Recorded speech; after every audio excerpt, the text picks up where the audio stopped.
não tratados e tratados, olha só. Para animais não tratados, lembra que o volume era pequenininho?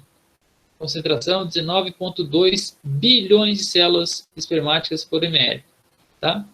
E aqui ela baixou para 8,5 bilhões de células por ml.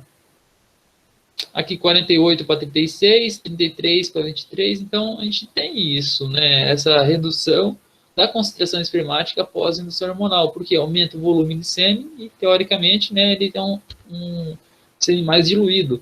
Então, o que a gente observa geralmente com a indução hormonal? Isso daqui. Tá? Peixes induzidos apresentam um volume de sêmen maior e uma baixa concentração. Já animais não induzidos, alta concentração e menos volume. Então, ele acaba sendo muito viscoso e, consequentemente, atrapalhando, às vezes, no processo de fertilização. Tá? E nós temos alguns fatores que vão influenciar isso, né, como tamanho do indivíduo, idade, realização de coletas seminais sucessivas, que sim, é possível a gente pegar o macho da mesma uma espécie e fazer 2, 3, 4 coletas ao longo do período reprodutivo, né? Dependendo da espécie, a gente consegue fazer até 7, 8 coletas, então ele acaba tendo essa produção até mais que constante, tá? Época do ano, né? Metodologia de coleta, então, por exemplo, época do ano, fizemos um trabalho com o tambaqui, nós verificamos que no início e no final da estação reprodutiva ele tem uma qualidade inferior, né? O mesmo animal apresenta uma qualidade inferior do que no pico reprodutivo, mesmo tendo a produção de células espermáticas, né? Então a gente verifica também a época do ano, o momento exato da reprodução, a gente que apresenta melhor qualidade. Então, geralmente, né? Porque eu falei geralmente ocorre isso daqui, né? Porque nós temos aqui, ó, um exemplo de um experimento que nós realizamos com o surubim em outubro de 2010, se não me engano, verificamos aqui, ó, um aumento da concentração espermática, tá, em função da indução hormonal de peixes induzidos. E depois, nos outros meses, nós não verificamos efeito significativo, tá, mas verificamos o seguinte, que às vezes pode ocorrer isso aqui, pode ocorrer um aumento, porque isso aqui estava no início da estação reprodutiva. Então, teoricamente, a indução hormonal ela promoveu a aceleração daquela liberação das células nos cistos, né? Então, isso é uma possibilidade do nosso trabalho. Bom, outro parâmetro que a gente tem avaliado é a viabilidade de sobrevivência espermática. Então, a gente expõe os espermatozoides aos corantes eosina e nigrosina, e com isso a gente tem espermatozoides mortos, aqueles que ficam rosados, tá? E os espermatozoides que ficam brancos, eles são vivos. Por que isso? Porque isso dá um indicativo de integridade de membrana, né? A membrana, ela acaba... a membrana do espermatozoide está rompida, o corante penetra, então o espermatozoide ele acaba ficando corado, enquanto que aqueles que não estão rompidos, né, eles estão íntegros. Podemos estar utilizando o corante eosina azul, esse aqui no cascudo, eu acho, o espermatozoide ele mais claro, né, esses mais escuros, caracterizando que o corante penetrou. Algumas espécies têm alguma razão diretamente proporcional com a motilidade, né? Então a gente tem verificado que esses que estão teoricamente mortos ou com a membrana rompida, eles não têm movimentação, né? Então esse aqui é um outro corante, a usina também amarela, né? Mesma coisa, né? Eles acabam corando essas células que estão mortas. E nós temos verificado, geralmente um microscópio, objetivo de 40 ou 200 vezes, 100 vezes, né? Um mínimo de 200 espermatozoides, conforme o Colégio Brasileiro de Reprodução Animal para esfregaços corados. Tá? Claro que nós temos verificado divergências, né, algumas metodologias, mas o mínimo que a gente tem verificado é 200. Tá? Tem outros métodos, como por exemplo fluorescência, né, esse aqui, essas duas imagens aqui do surubim de Paraíba, eu utilizei de acetato de carboxifluoresceína para pôr ele verde, iodeto de propídeo para ficar vermelhinho, ou seja, aqueles espermatozoides que estão rompidos, né, o corante ele penetra e os íntegros ficam verdes. Tem outros também disponíveis no mercado, como por exemplo, esse aqui é muito utilizado para mamíferos, né, então os espermatozoides ficam amarelinhos, aqueles que estão com a membrana rompida. Outros aqui também, o espermatozoide fica azul, aquele normal, né, que está com a membrana intacta. Integridade de DNA, outro parâmetro que é bem avaliado também.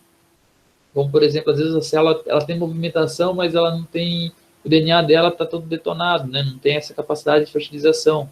Um exemplo de espermatozoide de truta fresco e congelado, né? Descongelado. Então, nós temos aqui a formação dessa cauda, né? Então, essa cauda evidencia que ocorreu uma desfragmentação desse DNA. Tá? Outra técnica que o pessoal tem utilizado também.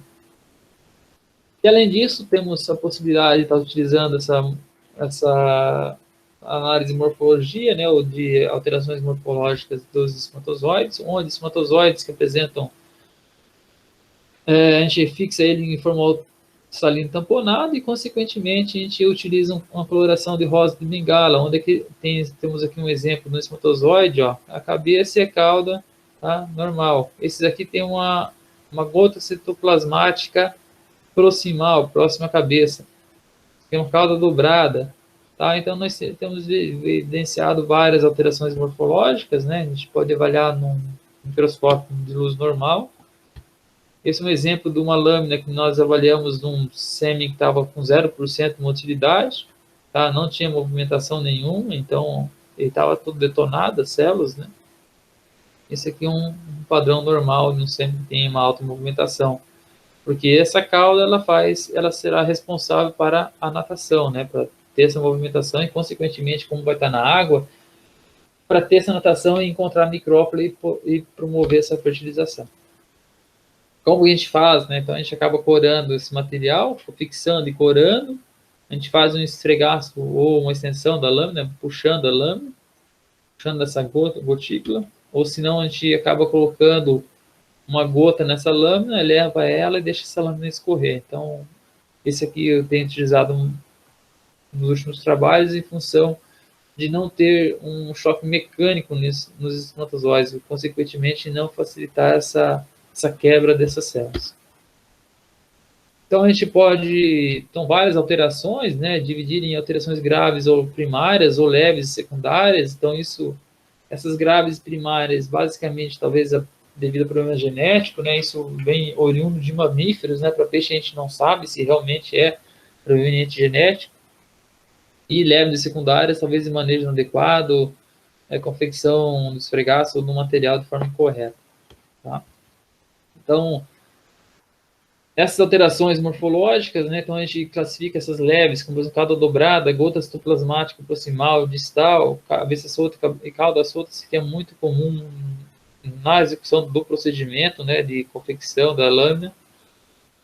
Aí nós temos essas graves, que são caudas quebradas, enroladas, cabeças em diferentes formatos, caudas em diferentes formatos, tá? Isso é muito comum, eu já evidenciei tudo isso em peixes.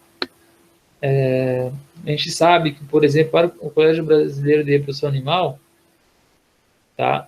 Ele não recomenda, se a gente tem, por exemplo, alterações morfológicas acima de 30, acima de 40 ou acima de 20 para suínos, ovinos, caprinos, equinos e bovinos, né? Ele não recomenda acima desses valores aqui, porque isso pode prejudicar as taxas de fertilidade, tá? Então, não é recomendado ter animais com acima desses percentuais de alterações morfológicas para programas de inseminação artificial. E para peixes ainda a gente não sabe, né?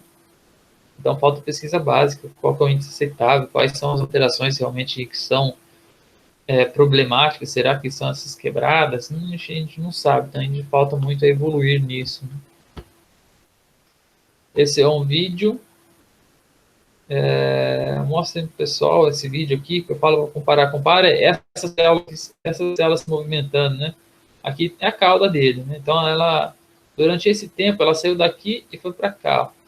Tá? E compara com essa outra célula aqui. Essa célula de cima, ela quase não sai do lugar, tem uma natação bem menor do que essa, né? Por que isso? Porque essa célula ela apresenta uma gota citoplasmática proximal, então bem próximo da cabeça tem essa gotícula aqui. Então, isso acaba interferindo diretamente na movimentação da célula. Então, vocês imaginam no ambiente de fertilização o que isso promove, né? Então, ocorre um prejuízo muito grande. Temos a